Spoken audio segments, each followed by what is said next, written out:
Welcome to the Kintsugi Heroes Podcast, where we share inspirational stories of everyday people going through different challenges and how they overcome them. Please be aware that the story you're about to hear may have moments of deeply felt emotions and personal experiences. If anything you hear has a triggering effect, please reach out to someone who can help keep you safe. If you love this conversation, we'd love you to like and share it with your friends so we can continue to share more inspiration and hope to as many people as possible. Now, listen up for our next hero story.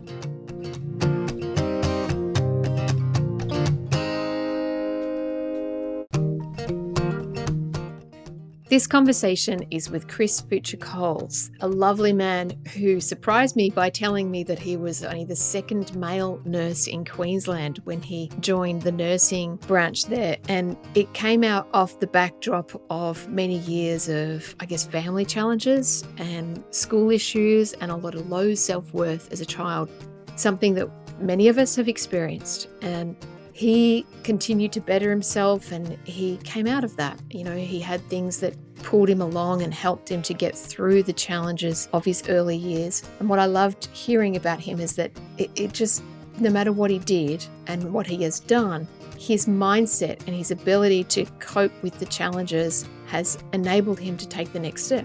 He's a lover of martial arts. He ran a martial arts school in Sydney and loves helping others. And he continues to support people today who were victims and he wants to help them to become survivors. It's a really inspirational story and I'm really grateful to Chris for sharing this with me. And I hope you enjoy it as much as I did.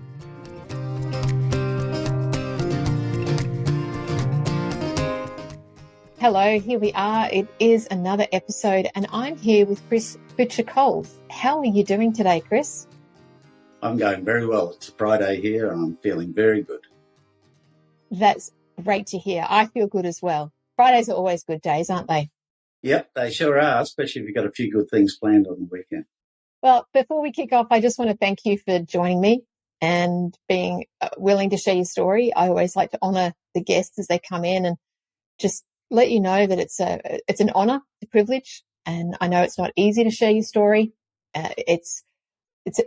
It's a gift to the world and to people that listen to you. So thank you for being here and I appreciate it. Thank you for asking me. And thank you to Ian as well. You're welcome.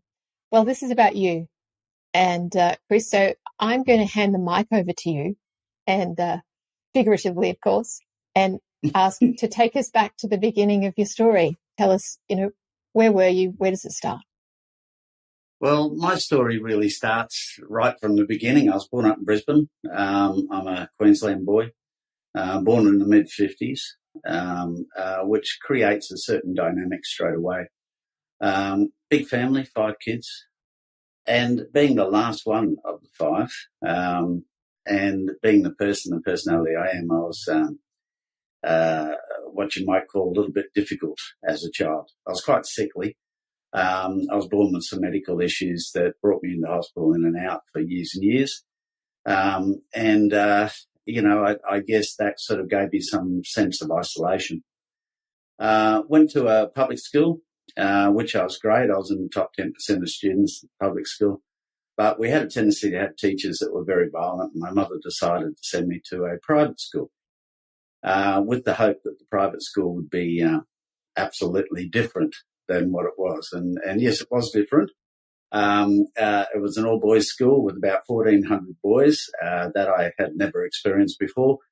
In that, bullying and, bastardization, as they call it, and all the rest was fairly prevalent. But with all that said, my story really starts somewhere around about 8 years old. I can't be too specific on the age group. I've tried, but I can't. I was predated by a pedophile who was a neighbour. And at that very young age, honestly, I didn't really know what was going on. And not that I couldn't see any harm in it. But it wasn't, painful or any of those sorts of things. And it kind of left my mind, to be honest with you. And when I was at the private school, a Catholic school, they were concerned about relationships, between, this was in my teens, so it had sort of grown through here.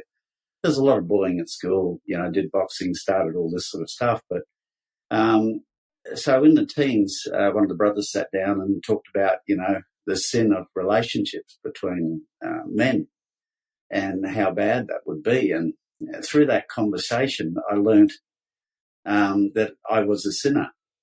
That what had happened to me, right, made me, that person that they're looking for, if that kind of makes sense, That was a revelation to me. And I got to say that,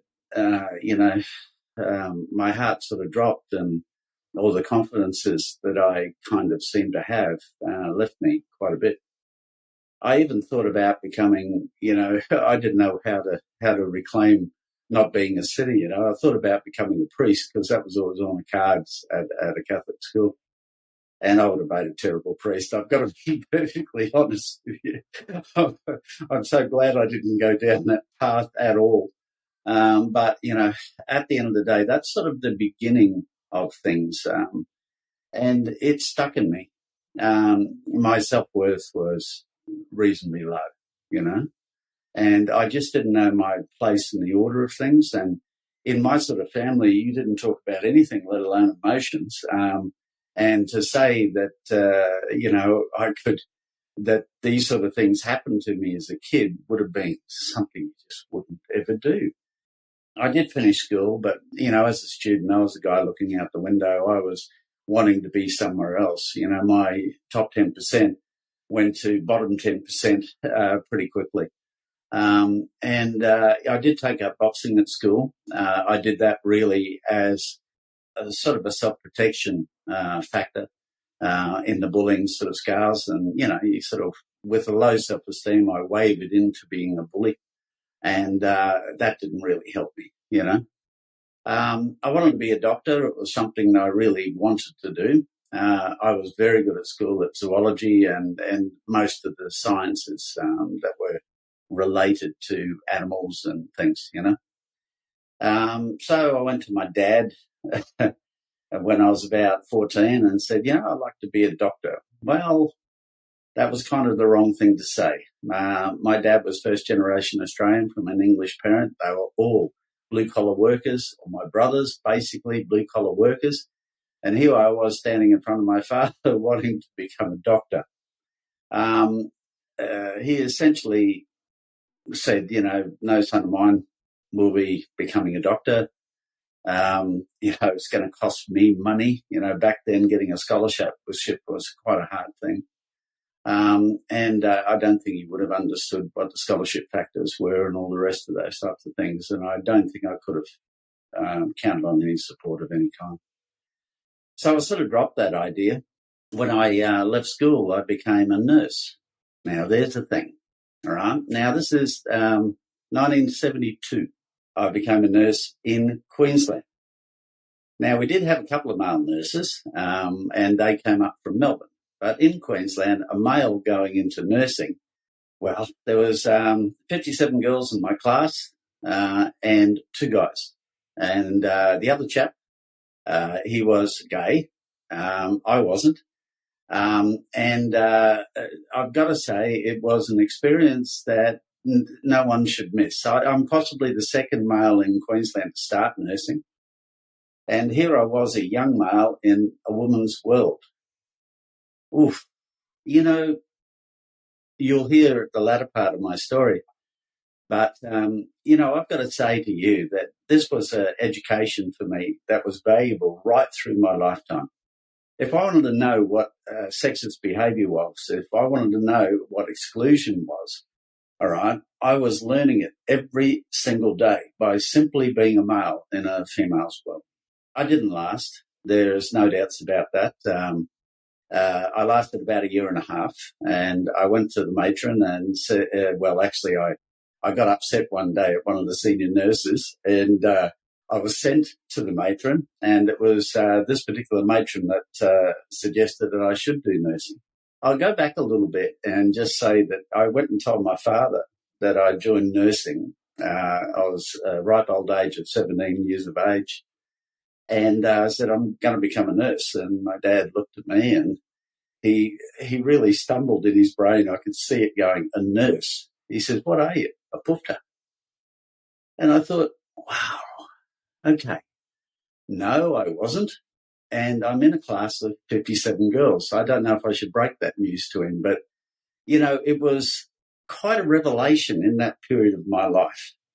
And when I went and saw the matron, she said, Chris, nursing's perhaps not for you, or maybe nursing's not ready for you yet, one or the other. And suggested I go into operating theatres, which I did. I went out to a cardiothoracic hospital and worked in operating theatres there. I became a theatre assistant, and then eventually I was trained down in Melbourne as an anaesthetic technician. It set me on a bit of a course, to be honest with you. I started to realise some things about myself. And, I went into sales because a nice man came to the operating theatre one day and banged on the wall and said, we've heard good things about you, Chris. I'd like you to come and work for our company, and offered me about $8,000 or $10,000 more than I was getting paid, plus a company car. And I said, yay. Yeah, I'll do that. So I stepped out of that role and went into medical representative. And I really took that quite serious. My background is anaesthetics, so I was a trained anaesthetic technician by then. But this company wasn't anaesthetic, it was surgical.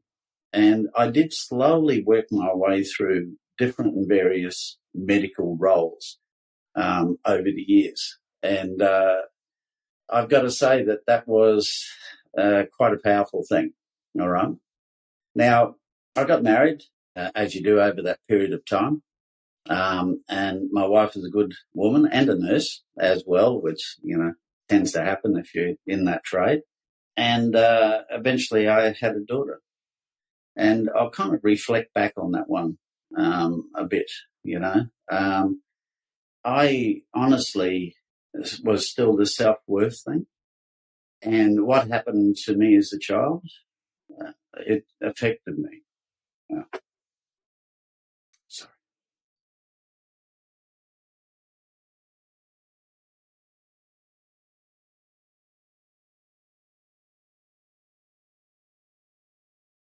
So, not being a particularly good father, that relationship didn't go well.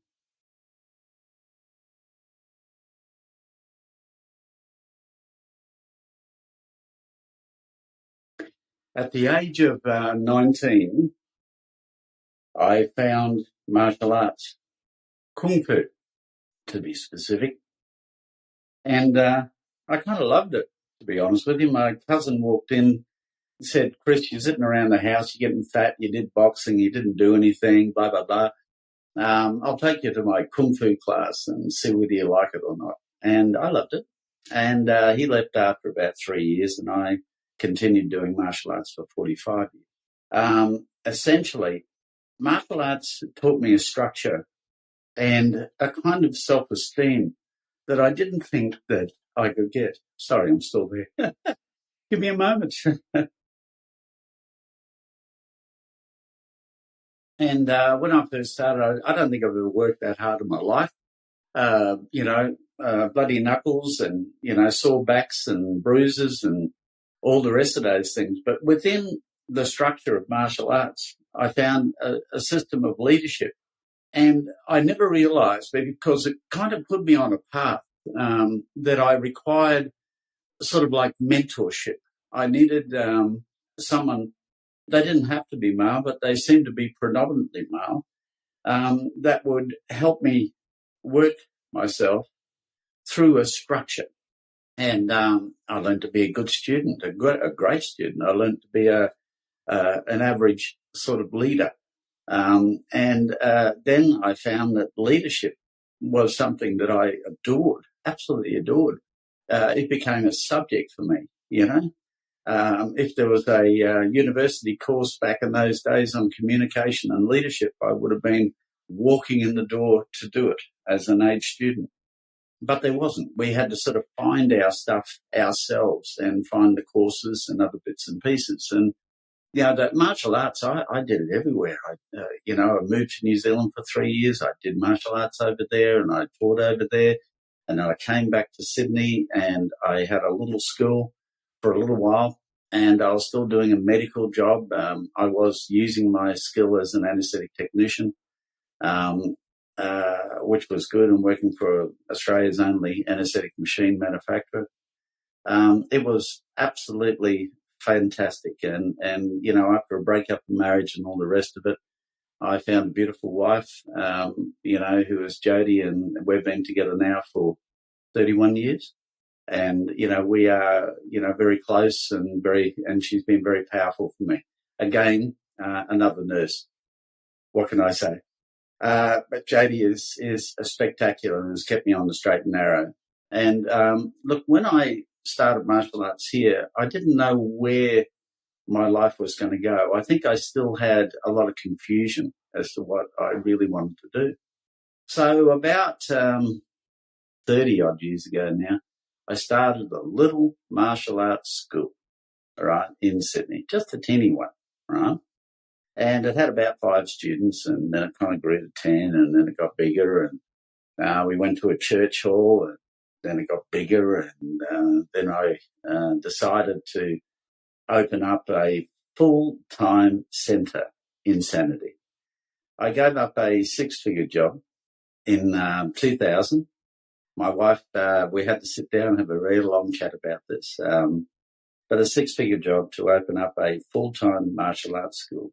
With my backgrounds, that I had the leadership background and all the rest of it, I designed a martial arts school from the ground up. Our particular style doesn't have a lot of support internationally. So basically what I had to do was to do it myself, if that makes sense. From year 2000 to 2012, I built a martial arts school from probably 60 full-time students to around about 160 or so, in a very small little premises.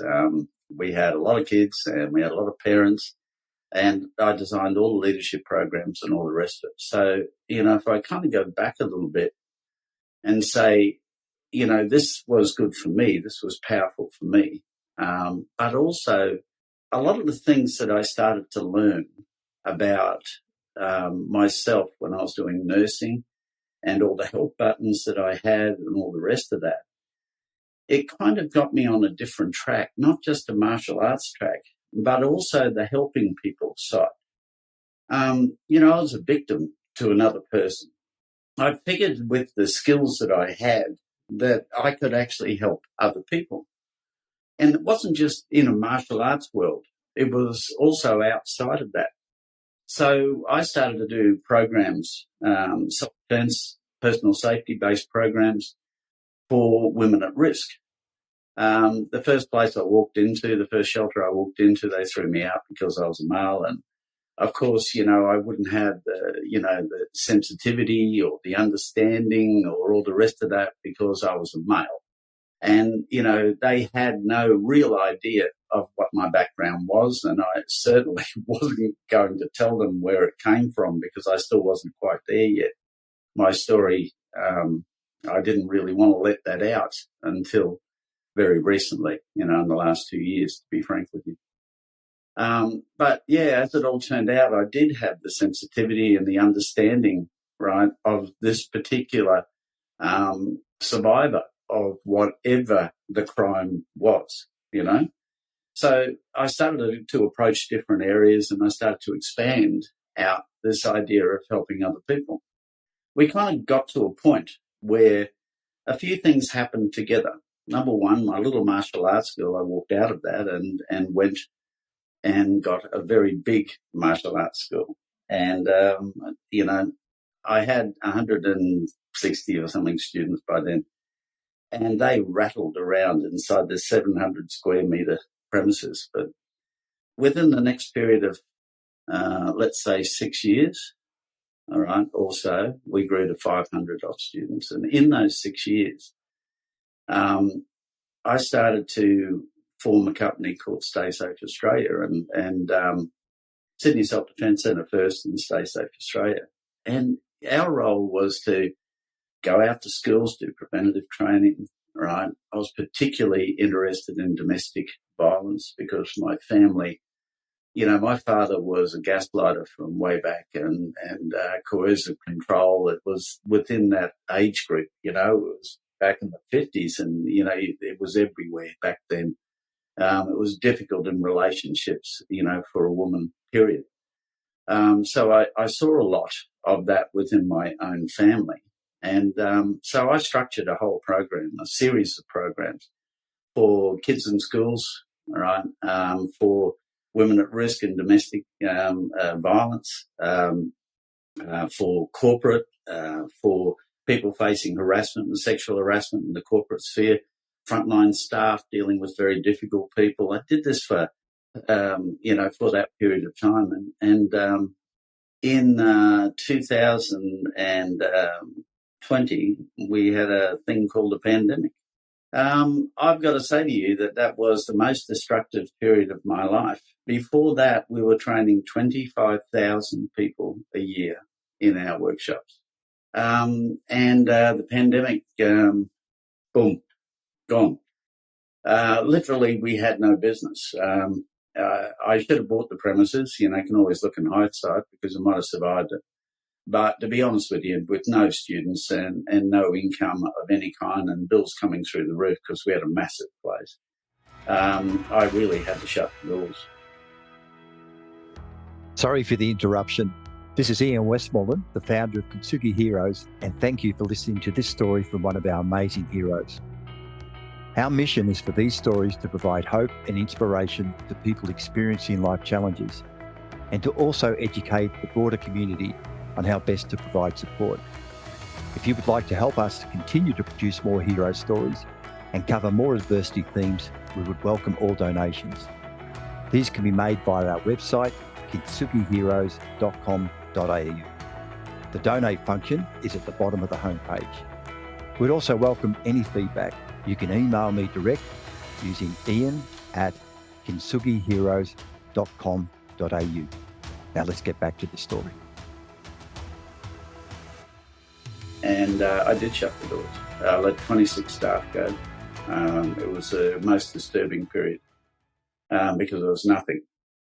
Took a couple of odd jobs here and there doing marketing and other bits and pieces. I couldn't even deliver Stay Safe. People were phoning me up saying, what was happening during the pandemic and, everybody who's at risk is at more risk. And, domestic violence was fairly rife, to be honest with you, and not reported. The very first thing that I did when we could was restart Stay Safe again. And that was the thing that I just really wanted to do. I didn't want to do the martial arts school anymore. Dealing with, parents and people and hundreds, it's like running a small school, a real school, with the amount of data and information that we had to go through on a daily basis and training and leadership training and everything else. So to start up something, the thing I wanted to start up was the thing that I love most, which is seeing people who've been made victim of become survivors and then literally watch their lives grow. So there you go. That's kind of the overview of my life. What do you think? I think you're a brave, courageous, and truly inspirational guy, Chris. Wow. Thank you. I've got a few questions, if that's okay. I thought you might. So going back to school, when you had that chat with the chaplain that talked about... No, the way it happened was we had a class. And it was in a class, the class, yeah, the brother was talking about, homosexuality and we don't want all you guys to be doing any of this and all the rest, and how big a sin it was. You're going to go to hell. And I'm sitting in the class going, oh, no. it all came into me, if that makes sense, you know. And when you went through that shock, you know, when you internalized all of that and then that forced the self-worth to plummet, did anybody outside of you, friends, teachers, family, did anyone notice? No, in my class there was about, back in those days, about 55, 60 kids. No one noticed. And family. As I said, I was the youngest. The nearest to me was 5 years. They didn't notice much, I got to tell you. So, you know, they're teenagers by the time, you know, I was 8 years old. They're teenagers, you know, and when I was at school and when this happened, I was a young teen.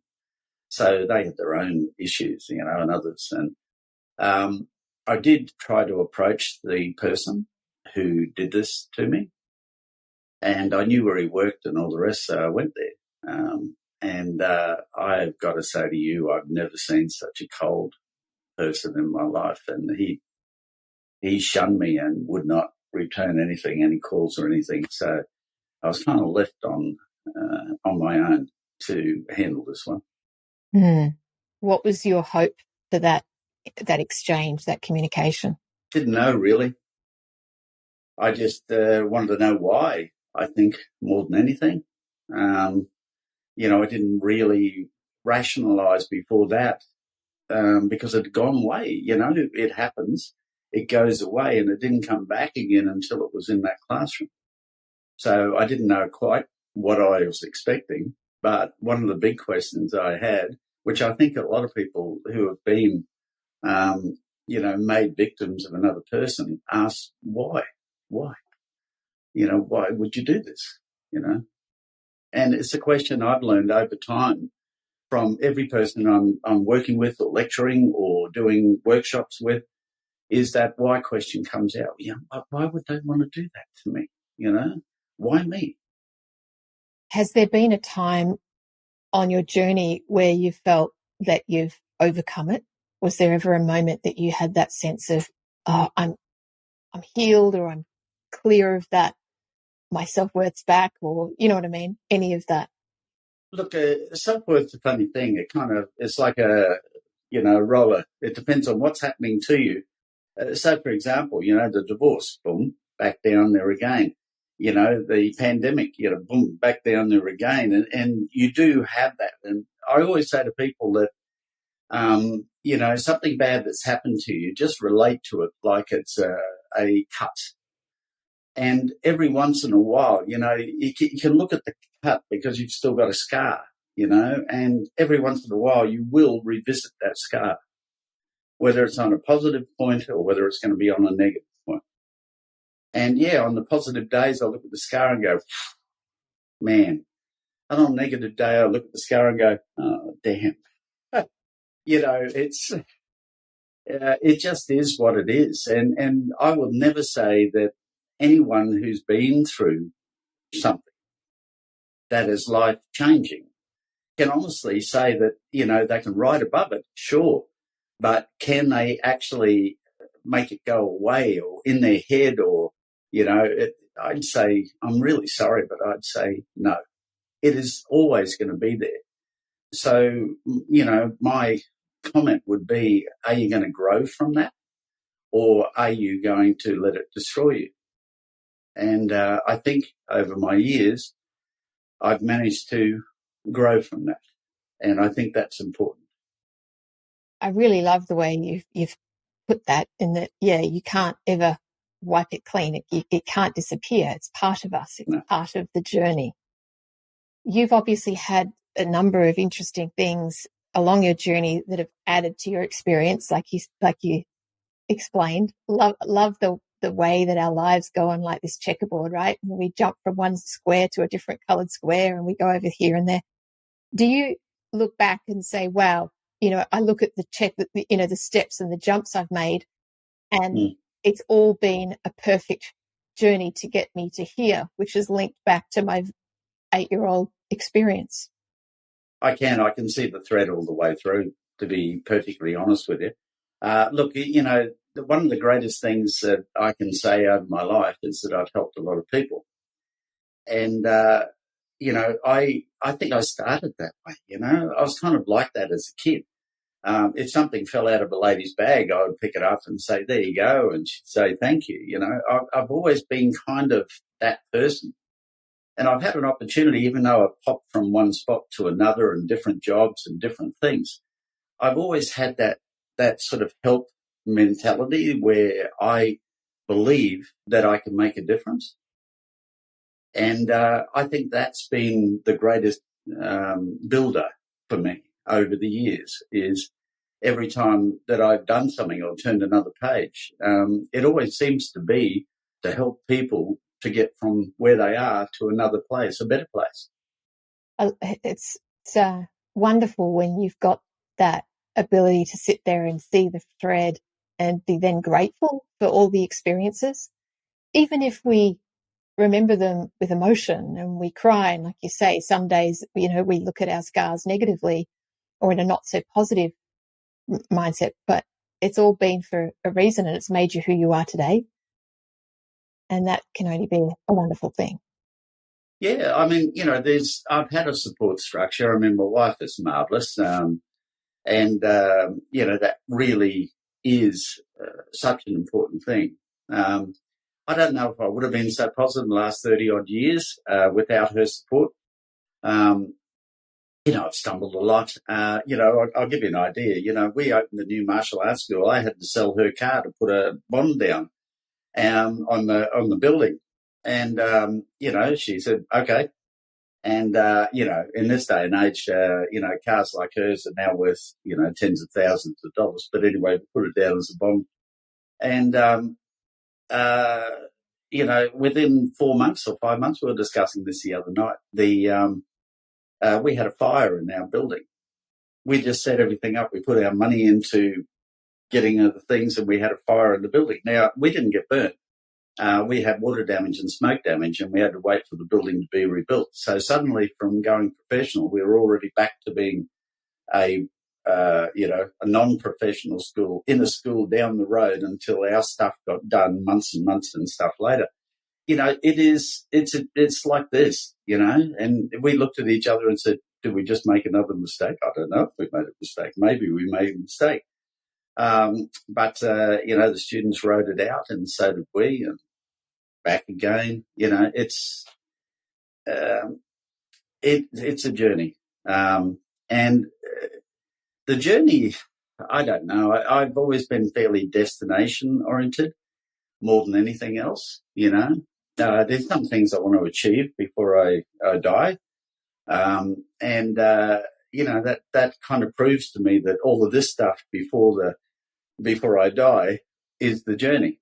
And if that's what it takes to get me where I am, then that's what it took. Yeah. And for those that are listening to the audio, when Chris said, when this stuff happens, he was motioning with his hands, showing the waves of the ups and downs, basically, the ups and downs of our life. It is what it is. And, I'm sure that between now and whatever, I've just had 2 knees replaced together. I'm an idiot. But not one year and one the next, but together. And, that's got this effect as well. Now they're pretty good. And I can almost feel like I can get back to kicking things again, which would be very nice. If you know what I mean. It's filling me with more hope that I've got a few more years left in me to do what I do. Wonderful. I've got a couple more questions for you, Chris. At what point did you realise that your purpose was to actually help people stay safe and deal with the situations, that you found yourself in when you were young? The Wayside Chapel phoned me up. It was one of my very early clients and said, we have some women here, right, who essentially are prostitutes and they are getting beaten up a lot. And can you come and help them and talk to them? And I said, sure, absolutely. So we ran a 6-week, 1 hour per night type program, or per week, 1 night, 1 hour per week for 6 weeks for these girls. fantastic group of people, educated me, all right, in so much, right, of the female condition, not that, forgetting about what they did. That's what they did for a living. But, that was a time that I started to realize that I think I can help people. I think I can help almost anyone who might be at risk and take away any of the mystique of what people do for a living, or whether they're rich or whether they're poor or whether they're young or whether they're old. I had the skills to do that. We had a fantastic course, great outcomes. I love it. I love hearing these little moments in the journey, the rich moments that colour the canvas. Yeah, I'll never forget that program. It was the best program, best. And we did it for free. So I didn't even earn $1 for it, Wow. So the reality of it is that we were doing this because we were asked to do it, if that makes sense. Yeah. Wow. Did you have a period of your journey where you had to go through your own healing process? And if so, did you have someone to help facilitate that healing? Through my life, I found that when I was in a trough, I did stupid things. When I was younger, 20s, drinking, you name it, fighting, gambling, you name it. When I'm in a trough, stupid things. And that trough followed me, and stupid things followed me for quite a while in my life. And the most stabilizing force for that was my wife, Jodie. So when I started to do something stupid, she would go, hang on a minute. Is that something you really need to do? And I guess, this stuff that I was doing turned more into that, right? And that was the stabilizing force. That was the thing that started me realizing how destructive I could actually be upon myself. And, I still do stupid things. I'm male, I still do stupid things. But at the end of the day, that stabilizing force is there. And it really is stupid, I do have someone that will tap me on the shoulder and say, you're better than this. Thank you, Mia. You're very blessed. I am actually. I truly, if anybody asks me anything about, what has been a stabilizing force in my life, I will easily say it's my wife. Has there been any point on the journey where you felt that you couldn't get back from the trough? Oh, yeah. I think the pandemic was a cracker for me. We were at the height. We were right there. We could not have been better, bigger, more popular. I mean, White Ribbon Ambassador. I was kind of everything that I wanted to be, and I was heading in the direction of everything. And then in the first 6 weeks, we did everything that we were told to do, we people had to wear masks and wash hands, and we did this 4 meters, and we did this and we did that, and then eventually, regardless, bang, everything's gone. And then when the ACCC said, we're sending a letter out to your membership collection company or tuition collection company that they have to ask all your members whether they want to stay or go, and 500 turned into 70. And, it was terrible. We couldn't train outside. We couldn't train inside. We couldn't do anything. Literally, I had to kick the doors shut. And that wasn't my retirement plan. So, we were left with nothing. And yet you're here. You're back. And yet I'm here with new knees, yes. New knees and a smile on your face.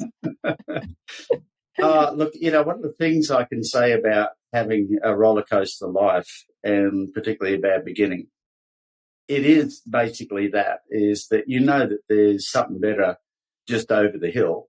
You just got to make it to the top of the hill. And, essentially I've learned that lesson as time has gone on. It's really lovely to hear that, because you've obviously been through a lot, you've learnt. And I think for me, one of the clear things that I've gotten from this conversation is the acceptance that the scar doesn't disappear. There'll be, ups and downs. It's part of the journey. And it's important to just keep focusing on, and trusting that you will come out of a trough. Yeah, I believe so. And you do need support structure. The good news is, a lot of my key students, we still talk, we still train. I still do some Qigong and other very calming and relaxing things. All of these things have conspired to, float the good to the top, and allow yourself to lay back a little on the bad and say, okay, well, these things happen. What are you going to do now? That's kind of the feeling that you have, So I take counsel with the people that are around me and see what their thoughts are, their support. And, I'm still looking for a mentor. I always will be looking for a mentor. I have currently, probably as I look around, 4 or 5 people around me that I class as being my mentors or people that I look up to. And I find that having that mentorship around you kind of pulls you up as well, because people doing good things or people who are highly successful, who are with you and around you, they only rub off good stuff, and I think that's stood in my favour very well too. Beautiful. In summary, you've given us such a beautiful story, Chris, and there's so much to sink in and process and learn from. So thank you for that. I do have a final question. It's okay. It's the hardest one of all. Are you ready? Oh gosh. No. Okay, fire away. So if there's someone listening to your story who can resonate or is going through something similar, or any can relate to any aspect of the story right now, what would you like to say to them? Look, where it all started, whether it's good, bad or ugly, where it all started is not where it finishes. You are not the outcome of someone else, whatever they've done to you. If you've become a victim to someone else, that's their story. Your story is different. It's what you do with that and how you look at that and how you equate that. And as you go along through your life, right, this beginning is either going to destroy you, right, or this beginning, right, will drive you. It's really up to you, So, I've got to say to you that the beginning of your life, or the thing that has brought you to your knees, all right, is not you. You're that powerful thing inside of yourself that can stand back up again, right, and keep walking forward. So your beginning is not your end. It's up to you to make that end. That's beautifully put and really powerful. Thank you, Chris, for sharing today, for coming and spending time with me. I've loved every second of this, and I am really grateful. And I'm sure the listeners will be extremely grateful as well. Thank you very much. Thank you.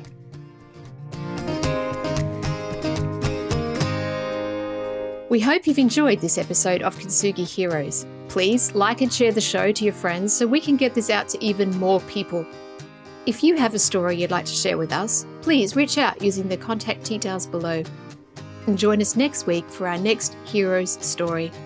Until then, keep being you, and remember that we are all heroes in our own unique way. Only when it's broken. Only when it's broken.